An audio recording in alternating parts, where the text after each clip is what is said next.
Before we arrive in the church proper, the author first treats the reader to a bit of additional word building, explaining how the usual crowd at wayside inns differs from the people one can meet while staying in a church. While inns tend to host poor travelers and grizzled merchants, churches also draw on people from the higher social circles, even nobility from time to time. This is an explanation why roadside churches are promising places for merchants to make new contacts with high-profile business partners, and this promise is kept immediately in the following scene. The scene in the church's hall starts in the middle of a chat between Lawrence and an unnamed noble, before going back to describing the location and explaining how Lawrence managed to start a conversation with said nobleman. The description of the Great Hall that isn't really spacious enough to warrant that name, with people sitting all across the floor and a generously stoked fireplace and the knowledge that it's still raining outside, sets a warm and cozy mood for the scene to follow. One minor detail that I would like to point out before going back to our protagonists is that taking a meal and picking fleas from one's clothes are the two activities of the hall's guests that are mentioned, making them equivalent in their ordinarity and thus once more bringing out the less romantic aspects of the book's setting. The transition from Lawrence's and Hollow's room to the current scene is also worth mentioning.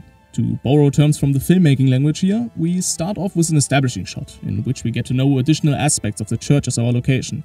Thereafter, the reader gets thrown into a more intimate situation for a brief moment, like in a close-up or medium shot. This gets interrupted once more to broaden the perspective again, to capture the interior of the hall in a long shot, but still keeping the camera closer than at the start of the scene. What may sound quite jerky while explaining it, manages to make a simple scene transition a whole lot more engaging, interesting and cineastic, even though Hollow's and Lawrence's situation is a relatively calm one overall. Back on the bench in front of the fireplace, Lawrence explains to the nobleman how one can conduct trade without money, which piques the interest of his conversational partner. The nobleman later outs himself as the owner of a vineyard, expressing his concern that he has to keep up with those new ways of trading, though Lawrence reassures him that he should only keep an eye on the haggling buyers of his grapes. I think it is noticeable that the content of their conversation is revealed as almost useless for the nobleman. This demonstrates Lawrence's ability to charm people of higher social standing into a lengthy chat without having anything to offer basically, besides interesting stories and explanations. Of course, one may argue that the unnamed noble was just looking for a pleasant talk with a stranger, but I would argue that the scene functions to show us our protagonist's skill set in action. In between the bits of dialogue, while Lawrence is pondering the noble's usual lack of involvement in directing their businesses, the reader is introduced to an exception to this reality.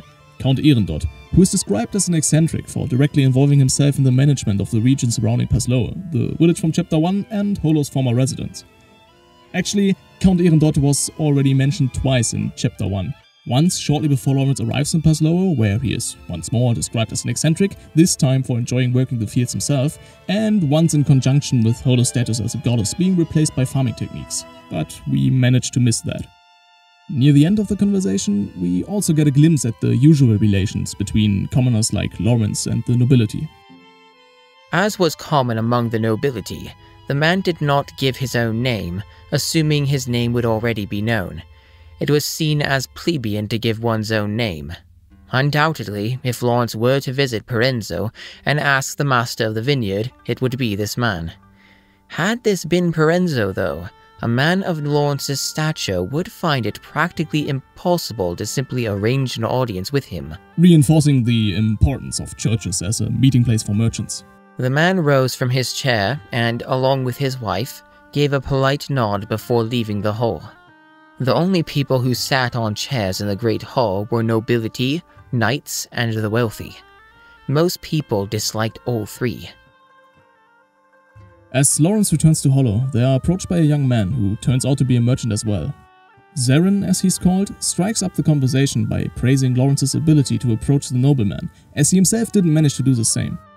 While the young merchant makes a self-deprecating joke, Lawrence notices a missing front tooth, which lends the younger merchant a certain charm, as the book describes it. Lawrence, suspecting Zarin to hide his abilities behind his innocent appearance, tenses up. He even considers the possibility that Zarin could have pulled the tooth himself just to appear more benign.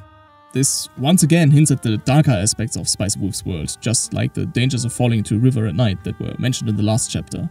The mental image of a young man ripping out his own front tooth just to gain a business advantage sure makes me shudder. Even though Lawrence is annoyed, as a young merchant like Zarin usually has nothing to offer to him, he recalls his days starting out as a merchant when he struck up conversations just the same way and finds himself holding a spark of empathy for his opposite. Interestingly enough, Lawrence was doing basically the same with the nobleman, striking up conversations and trying to gain without having something to offer, besides his tales and explanations of traits that were of no practical interest to his conversational partner. So then, is this your companion?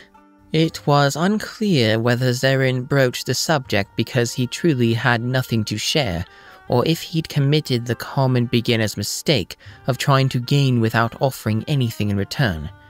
If this had been a conversation between veterans, they would already have traded information on 2 or 3 locations by this point. It is to note here that Lawrence shows his usual calculating, or rather dehumanizing thought process that reduces people into categories of usefulness to him. This is shown just as a certain someone that doesn't fit his usual approach to people becomes the focal point of their exchange, which I believe to be a subtle nod to the future development of their relationship. As Zarin goes on to insist on seeing Holo's face that is still covered, and Lawrence, angered by the shamelessness, is about to take the man to task, Holo interjects. The traveler is happiest before the journey. The dogs bark fiercer than the dog itself, and a woman most beautiful from behind. To show my face in public would dash many dreams, and thus 'tis something I cannot do, she said, smiling softly underneath the veil. Zarin could only grin, chastened. Even Lawrence was impressed with her lilting eloquence. I mean, I get the function of this response in the story, showing Holo's eloquence, but the stunned reactions seem a bit exaggerated for the wordy statement. Though describing it as lilting may be just right to point out the ridiculousness of her response. Your wife is something else, master. It's all I can do to avoid being quite henpecked. Lawrence was more than half serious. After this, Zarin finally reveals his actual intentions why he started a conversation with Lawrence. He has in fact an offer for him, but we don't get to hear it firsthand. Instead, the book skips this conversation and we get to know what happened in the following scene back in the rented room. It would take time for the water to boil, so Lawrence threshed the wheat that housed Holo and found an unused leather pouch to keep it in, remembering that she'd said she wanted to keep it around her neck. Lawrence took a leather strap and attended to the hearth. Altogether, the potatoes, firewood, pouch, and strap came to a significant cost, so he mused over how much to charge her as he brought the potatoes back to the room. Lawrence would never have indulged in such luxury had he been alone, but now that he was in a party of 2, he decided to be generous. Holo's happy reaction made it entirely worthwhile. Ah yes, the out-of-place potato. Just for quick reference, the potato was first introduced in Spain in the late 16th century, but took at least until the mid-18th century to really catch on in Europe.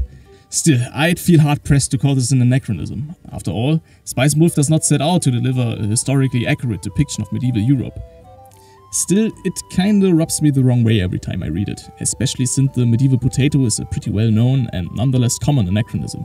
If I may play devil's advocate here, I could at least imagine that maybe this was a conscious choice to underline the separation between the real world and the world of Spice and Wolf. After all, through our collective, warped pop-cultural idea of the Middle Ages, a potato doesn't feel out of place there. And judging by statement the author made in interviews, he did a lot of research to get the authenticity of his world just right. In any case, we are also introduced to Holo's wheat pouch that will accompany us from now on. And it's also to note that Lawrence, while his thoughts still revolve around monetary gain and loss, sees his extra expenditures as entirely worthwhile.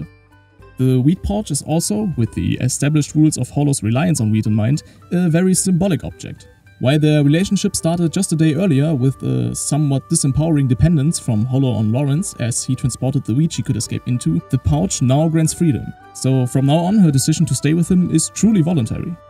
It speaks to Lawrence's character that he takes care of the pouch so readily, because it suggests that he cherishes Holo's autonomy and that he is seeing her as an equal, which is quite the good look after his lacking empathy for people in general and his slight machisms in the first chapter.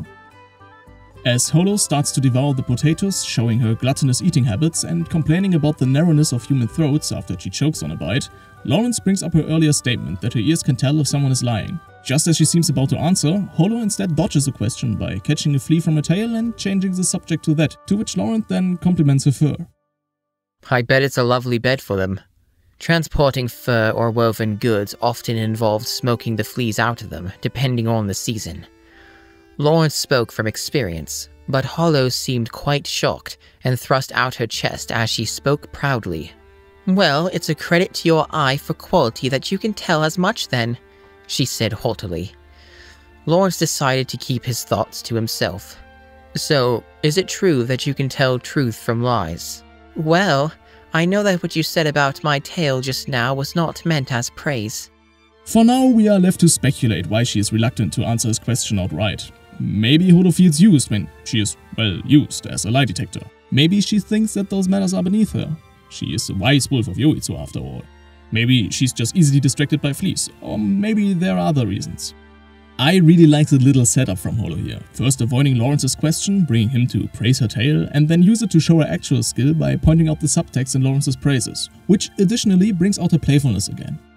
After a bit more banter on how, from Holo's perspective, the age difference between Lawrence and Zarin is almost neglectable, she confirms Lawrence's suspicion that Zarin was indeed lying.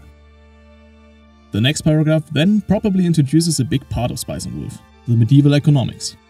Even though the following citation is an information dump, I'd say that due to the complexity of the topic, at least for laymen I suppose, it is easily justifiable. And I honestly still have some problems grasping some of the schemes that we will encounter, so I'm thankful for any detailed explanation. And I don't want to overblow this. Full-on information dumps on economics like this are usually few and far between. And there's something to be said on the actual importance of medieval economics to the series, but this is a topic that should be discussed further down the line. There was a certain silver coin in circulation that was due to be replaced by a coin with a higher concentration of silver. If the story was true, the old silver coins were of poorer quality than their replacements, but their face value would be the same. However, when being exchanged for other currencies, the new silver coins would be worth more than the old. If one knew in advance which coin was due to be replaced, one could buy them up in bulk, then exchange them for the new coins, thus realizing what amounted to pure profit. Zarin claimed that he knew which coin among all of those circulating in the world would be replaced, and would share the information in exchange for a piece of the profit. Since Zarin would certainly have made the same offer to other merchants, Lawrence could not simply swallow the story whole. Lawrence's problem is that he can't point out which part of this could be the actual lie, and neither can Holo. He goes on agonizing over this, to which Holo lends him her wisdom and brings him step by step to the conclusion that Lawrence's course of action from here on out would have been the same without her, acting as if the story is true and keeping one's eyes and ears open to turn a profit in case Zarin is scheming himself. Besides getting schooled in his own branch of expertise, Holo's young appearance only adds to Lawrence's frustration. One may even go so far and think that he feels a bit emasculated.